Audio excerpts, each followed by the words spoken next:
The city of Enterprise, Alabama embraces its history with the boll weevil. It's even the mascot of the local community college. First name Bo, of course, last name Weevil. But the spotlight is big enough for more than one creepy crawly, and Enterprise State Community College is welcoming another insect to center stage. A new roadway in Enterprise is already home to hundreds of thousands of residents. Honeybees. They contribute to a large amount of what we consume as human beings. So I think it is our duty to sort of help them out in whatever way that we can. These honeybees played a starring role in Carolina's sophomore year after her biology instructor encouraged her to sign up for a brand new course. It really opened up a whole new world for me, I think. A smaller one that I hadn't really paid attention to. Carolina and two classmates worked in the lab, running diagnostic tests on honeybee samples collected by a state apiary inspector. We run tests for nosema, which is sort of like a stomach bug for them, you could say. And then we run tests for tracheal mites. Our job is just to make sure that these beekeepers have the feedback on what they need to be doing. I've gotten really good with a microscope, or at least I would hope so. The diagnostic part is one side, but we're getting jars of dead bees. And so you can appreciate the anatomy and looking at them like that, but actually to see them in action and what they do, it makes all the difference. Thus, the bee yard was created. Our president was very supportive of this. The big picture, of course, not just an apiary, but a pollination center eventually as well, an education center, a research lab. When a program makes classroom lessons come alive like this, support naturally follows.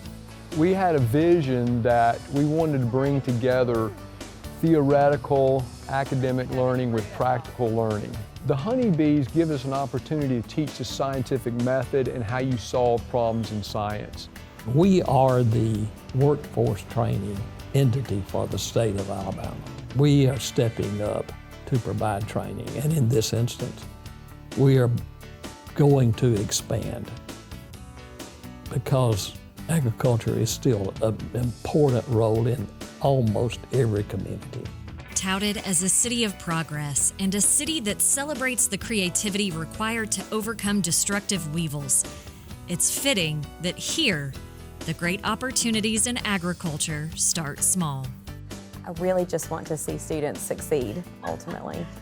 And I think that the more opportunities that you give them, those little bouts of success helps them achieve their goals, but then they realize that those goals can be bigger.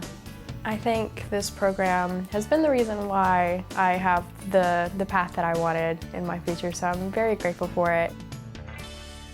Carolina is now at Auburn University. She's studying wildlife ecology and management. Back at Enterprise State Community College, they've created an agricultural sciences division. Ed Howard, who you saw in the story, is serving as the division chair, and I feel like we're going to hear a lot more about the successes of that program. For sure. And of course, those bees are also producing honey. So getting sales plans together for that honey is the next step for the instructors and students. Stacy Little's up right after this short break. If you like cornbread, he says this is the best, and it's made from an old family recipe.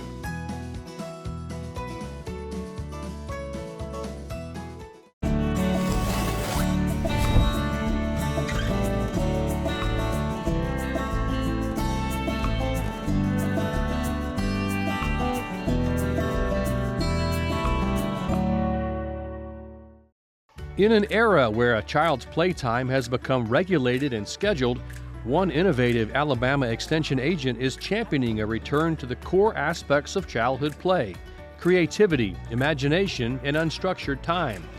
Join us as we discover how overlooked and discarded items may be more valuable than we realize.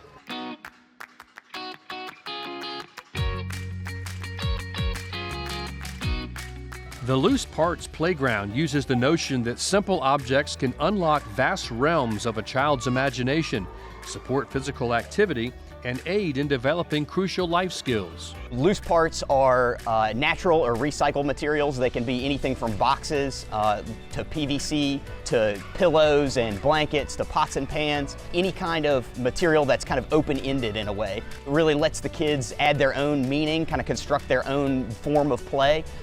We like to have the Loose Parts program come in because the kids respond with great attitudes, it's curiosity. They're very fascinated with things that they're not usually able to play with to get those large motor skills and just have a different experience at daycare. There's a lot of time that they spend at desks nowadays or staring at screens, getting told what to do, and this is a place for them to express themselves in the way that they want to. They can explain rules to one another for the games that they invent. Lots and lots of opportunity for them to really build those social skills. They get to learn how to take turns and share, how to cooperate and build things together. Really for these kids, their imagination is so powerful at those age groups. They can see starships in cardboard boxes, take all of those things that you would, as your adult mind would normally see as trash, and it can become a really, really wonderful playscape for children, especially when we let them teach us how to play. To learn more about this and other Live Well Alabama programs, visit aces.edu. What we eat, what we wear. It all starts somewhere. And if it's good, it usually starts with a farmer. And that somewhere is right here in Alabama.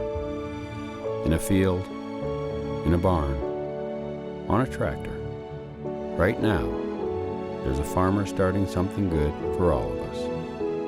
And it all starts right here in Alabama. For more Simply Southern, follow us on social media. And while you're online, visit our website, simplysouthern.tv.net. Simply Southern continues in a moment.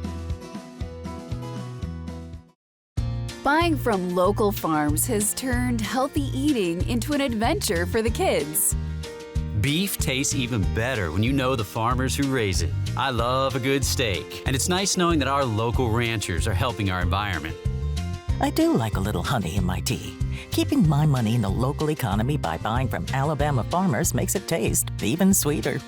Bring the farm to your home. Discover what's growing near you at sweetgrownalabama.org.